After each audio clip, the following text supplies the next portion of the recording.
Circular নিয়ে চলে আসলাম। শিক্ষা প্রকৌশল অধিদপ্তর নিয়োগ।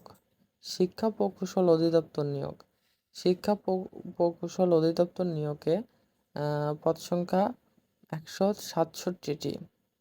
আবেদনের শেষ সময় হচ্ছে 9 মে 2024 তারিখ। আশা করি বুঝতে পারলেন। সামনে আর 2-1 দিন সময় আছে। এখানে আপনারা যদি করতে চান অবশ্যই করে ফেলবেন। আর আবেদনটা আপনাদের অনলাইনে করতে হবে। পদের নাম হচ্ছে স্টোর অফিসার, তার পাশে আছে হচ্ছে হিসাব রক্ষক, কম্পিউটার অপারেটর, তারপর ষাট লিপিকার কাম কম্পিউটার অপারেটর, উচ্চমান সহকারী, তারপর ষাট মুদ্রাক্ষরিক কম কম্পিউটার অপারেটর, হিসাব সহকারী কম কম্পিউটার অফিসার সহকারী কাম কেশিয়ার। আশা করি বুঝতে পারলেন। আজকে ভিডিও এখানে শেষ করছি। আল্লাহ হাফেজ।